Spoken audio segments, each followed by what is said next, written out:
तुरीचा 8,000 रुपये भाव घ्यावा की 9,000 रुपये प्रति क्विंटलची वाट बघावी याचं थोडक्यात आणि सोप्या भाषेत विश्लेषण करूयात। नमस्कार, मी ज्ञानेश्वर खरात पाटील। सर्वप्रथम बाहेरच्या देशातील आवक जी आहे किंवा आयात जी आहे त्याच्यामुळे भाव पडतील का, तर त्याचं उत्तर असं आहे की त्या आयातीचा फार प्रभाव या भावांवर पडणार नाही, त्याच्यामुळे आयातीचा विषय संपला।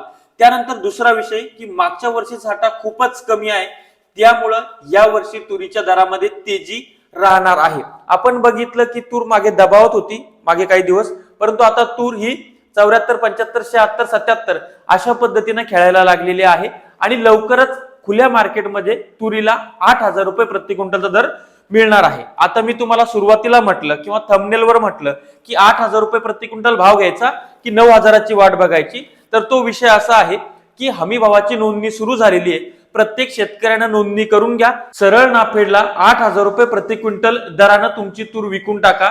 फार घिसघिस करत बसू नका।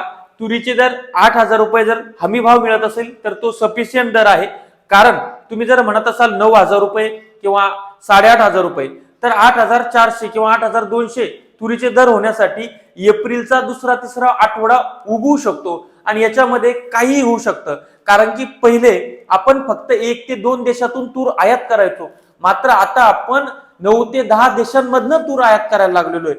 आणि विशेष म्हणजे जगाच्या पाठीवर भारत हा एकमेव देश आहे की तुरीचा वापर करतो खाण्यासाठी प्रोटीन सोर्स म्हणून, इतर देशामध्ये होत नाही। दुसरा मुद्दा म्हणजे काय, मग इतर 9-10 देश जे तुरीचं उत्पादन घेतात ते आपलेच व्यापारी तिकडे जाऊन लीजवर शेते घेऊन तिकडचा शेतमाल इकडे पाठवतात, बरं का, हे तुम्ही लक्षामध्ये घ्या।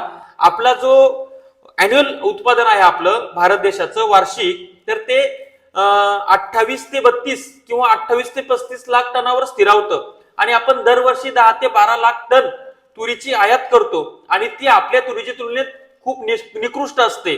परंतु इथे जेवढा आपल्याला साठा लागतो तो पुरवण्यासाठी आपल्याला ती आयात करावं लागते, ही वस्तुस्थिती आहे। आपण कितीही आत्मनिर्भरतेच्या गप्पा आणत असलो तरी सुद्धा आपण तुरीमध्ये परिपूर्ण नाही आहोत, हे सुद्धा आपण लक्षामध्ये घेतलं पाहिजे।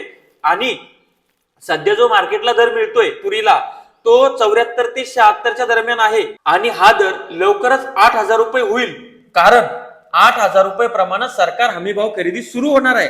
आणि ती सुरू झाली की आता सध्या मार्केटची परिस्थिती अशी आहे, जी व्यापाऱ्यांशी मी चर्चा केली तर ते म्हणतायत तुमच्या माझ्यासारखे अनेक लोक ज्यांनी तुरीचा पेरा भरलाय पण तूर पेरलेली नाही, असे अनेक लोक तूर घेतायत आणि स्टॉक करतायत। कशासाठी, की सध्या ती 72-76 मिळतेय, उद्या ती नाफेडला 8,000 घालायची, म्हणजे क्विंटल मागे 300-400 रुपये नफा आम्हाला राहतोय, अशा पद्धतीचं ते सांगत आहेत।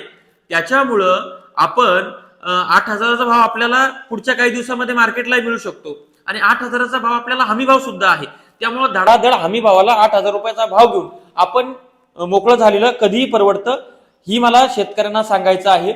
आणि जे शेतकऱ्यांना सांगितलं जातंय 9,000, 10,000 आणि 8,500, तर 9 तर होणारच नाहीये, पण 8,500 पर्यंत तूर जाण्यासाठी आपल्याला त्या ठिकाणी मार्च एप्रिल उजाडावा लागू शकतो। मग ज्यांना दम आहे त्यांनी थांबा आणि 8,000 रुपये भाव घेऊन मोकळं होणं कधीही परवडतं। तुमचं मत काय लिहा कमेंट्स मध्ये। शेती माती संस्कृतीसाठी अशाच नवनवीन व्हिडिओसाठी चॅनल सबस्क्राईब करा, साईडला असलेलं बेल आयकॉन दाबा। तुर्तास थांबतो, आपली रजा घेतो। आपला ज्ञानेश्वर खरात पाटील, धन्यवाद।